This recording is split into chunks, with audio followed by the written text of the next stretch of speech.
Good morning, good afternoon. Very much looking forward to today. Have been for a while. Going to be 2 great days of work. There's a reason why the Patriots are here. It starts with their head football coach and the organization itself. Got so much respect for Braves and our relationship over the years, and we had a really good experience in 2023 when he brought his football team here, and he was one of my first calls as soon as he got the job to talk about having them come here, and a lot of familiar faces, and very much looking forward to both of our teams getting 2 days of really, really good work. This is such a critical time for our team, and I know it is for theirs as well. Did want to update you guys. We're going to hold a couple guys out of these practices. Obviously, just an update on Justin. You've seen him starting to take part in walkthroughs. He's definitely progressing and doing a great job there. And we hope to kind of reassess early next week and see if we can maybe start building on that workload. But he's been fantastic through these couple weeks, and I expect that to continue. CJ Ham and Andrew Van Ginkel dealing with a couple different things health-wise. I want to let them settle down over the next week. I'll keep you guys updated on those. And then Harrison Smith dealing with an illness. Will not be here today. And then Levi Drake Rodriguez, little ankle coming out of the game, small ankle thing, but we want to see what his availability looks like for the rest of the week on into the game Saturday. And then just before I take questions, I've not had a chance to talk with you guys since we put out the statement on Rondell Moore. We wanted to make sure that we had the total eval done on that, and he was placed on injured reserve, crushed for Rondell. All he had done since he had gotten here is do everything right and was progressing.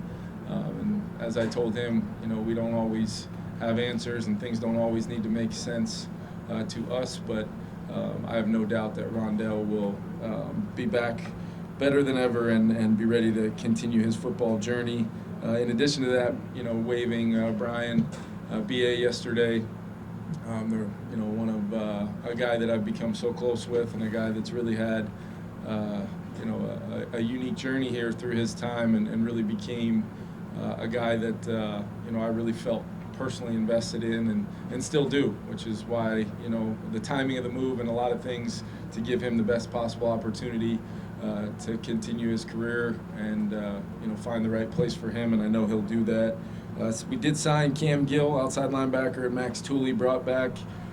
So you'll see those guys out today and getting comfortable with everything. And from there, I will take some questions. On Moore, was it ACL or what exactly was the? I don't want to. It was a significant knee injury. That will keep him out for definitely the 2025 season. Kevin, just where are you at with receiver depth in the punt return spot right now? Yeah, we're gonna, obviously Rondell was part of that. That's why he was out there, catching that punt that he did when he got hurt. We've got some other guys we want to make sure we get game reps for, in addition to the reps out here and through the next couple weeks. And we definitely want to. The punt return spot is up for grabs, and we've got some talented guys, maybe without the experience level that you would always want, but at the same time, the upside and the ability should be a really good competition. And with that third receiver spot, it's still the same thing. I think there's guys that have done some really good things all across the depth of that receiver room, and we'll continue to give guys opportunities to go make plays, and they're going to get some great work against a really good secondary the next couple days and on into the game on Saturday. Your goals for JJ McCarthy for these 2 days? Yeah, I think, we talked about coming out of Saturday as a checkpoint. I think this is another one. From a standpoint of getting 2 full days of a ton of reps for the ones. I love our plan for these 2 days. With today being a little bit more of the kind of field work and some third down, and we'll finish it off with our first 2 minute, and then tomorrow work down into the red zone and get another 2 minute to finish. But it's going to be extensive, a lot of situational, weighty down type stuff, which will be great to just see. And as I told our whole team, it still is practice, but at the same time we're playing against an opponent, and we want to see the ability to handle it all. Success, they make a play, can we move on to the next down and just get back to doing the simple things really consistently, doing your job that you can control every single snap. And I thought the way the offense procedurally played out for the first preseason game with really all new quarterbacks was I liked the way it ran start to finish, limited penalties on Saturday, which I know I talked to you guys about. I think all that kind of stems from the composure and the ability for the quarterback to run the show, and he did a great job of that. And checkpoint 2, it should continue and just continue to see improvement, but also opportunities for learning moments that have been so critical throughout training camp and led us to where we are right now, which is feeling really good about where he's at and just continue on that training camp journey. Consider this week a checkpoint for Christian Darrisaw? Say that one more time. Would you consider this week a checkpoint of sorts for Christian I Darrisaw? think CD's different. I think he's really, the fact that we've gotten as much work for him this early in August, and even, I think his first reps, might even have came before we turned into August. So we're going to be, we want him to get out there. We want him to get some work, and CD's at the point in time in his career where I think, he's in anticipation for what's out ahead. But ultimately, I think you can leave it. It's all good. Ultimately, not on that one. Not on that one. Your headshot's on there as a guy to look out for. But other than that, but no, CD's kind of total trust in where he's at along the process and timeline-wise and all that.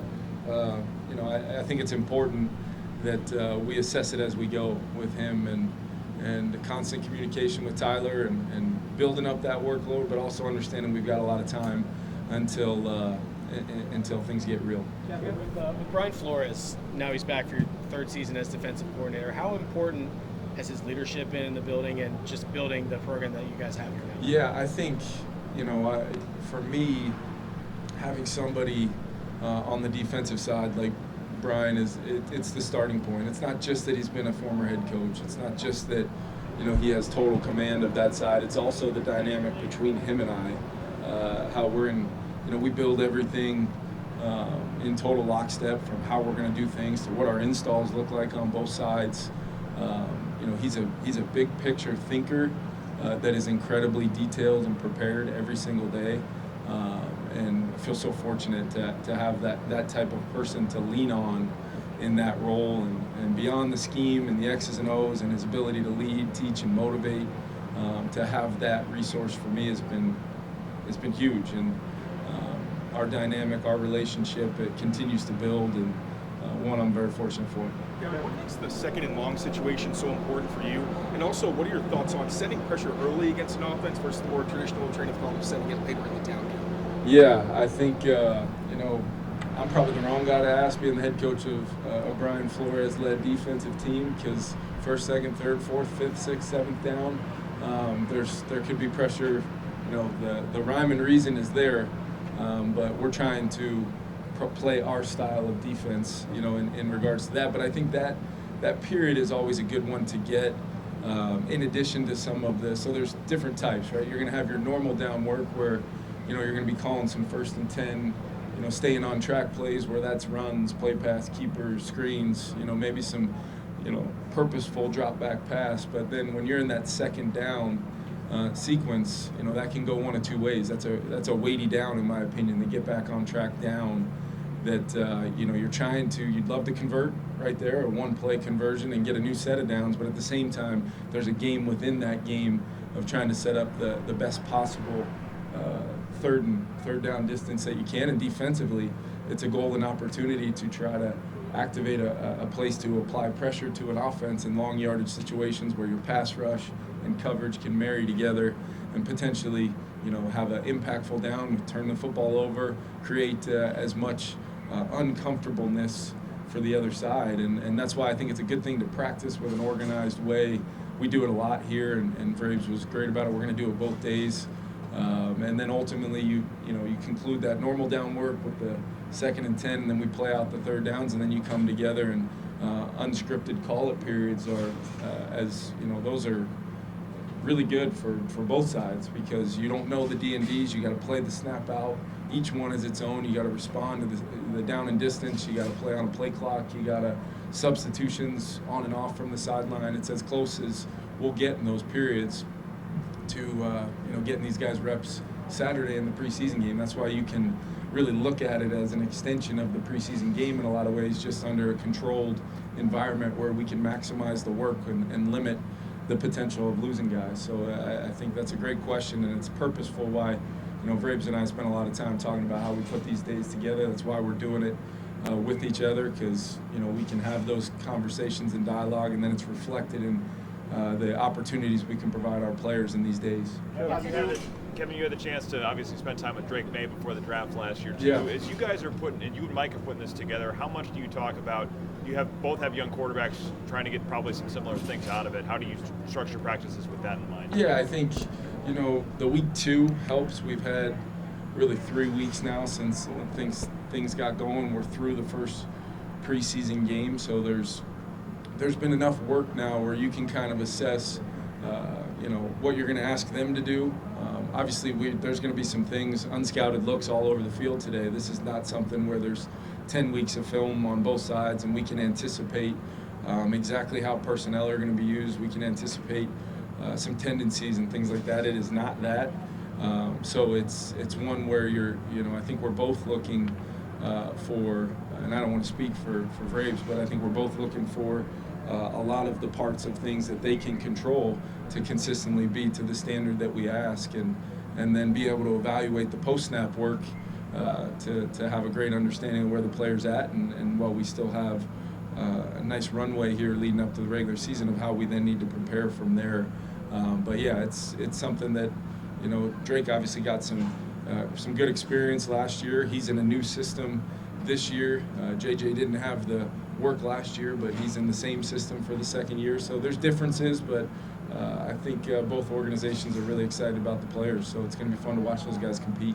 Was there any conversation with the guys at all about playing with intensity, but not letting it boil over today? Is that sort of just implied, or is that something that just might happen?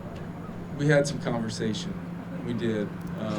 We have standard rules of operation, and it's I believe a lot of the things that you're looking for from play style and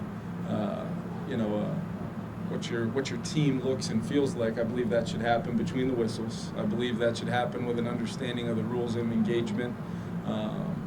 Although it's 2 teams practicing against one another, it still is practice. They have a very similar way that they go about we're not tackling to the ground. It's a thud period when we're in the team periods. We don't want to take cheap shots. We want to stay off the quarterback.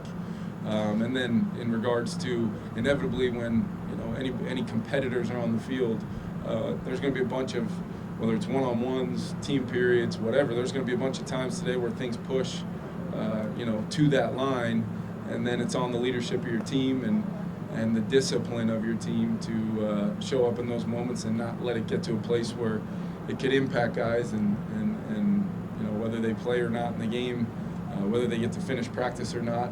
As critical as these reps are, we better not be willing to throw it away, out of an emotion of a single play or a single response to anything. Just line up and snap the ball and let's get some work. If you're truly a team that wants to go where I think both these teams wants to go, you should be able to go beyond that and focus on what really matters in these 2 days. Very easy to say right here at the podium. Let's see how these 2 days go, but I do know the leadership of both teams, coaching staffs, and the head coaches. We've got a great plan and we're great understanding of how we want these 2 days to go, and we're going to operate accordingly. Thanks, everyone. Go ahead, Don. What step do you need to see from the backups this week? I mean, JJ's going to get his reps, but do you have a certain level that you The want to see quarterbacks from? are all Yeah, and the backups. quarterbacks. Yeah, I think it's a lot of the same things. It's a lot of the same things. They won't. There's not the reps, as you guys will see, are tied directly to a lot of the first team guys, and it's built that way because of how we're going to handle the game and all that stuff. But they're still going to get opportunities, and they've got to go in and do what they are trying to do every single day, which is the same things all quarterbacks should be attempting to do, which is step into the huddle, command the huddle, have total ownership at the line of scrimmage pre-snap, and then how much of that can you carry over to doing your job post-snap consistently over and over and over again. And I talk to these guys a lot about my personal journey of getting in there and try every shot play I was throwing it deep, every every third down I was throwing it into tight windows and trying to win the Super Bowl on one particular play today is not what I recommend for those guys, other than continue to do your job, make great decisions, put the ball in play, and see how many times you can stack good plays together.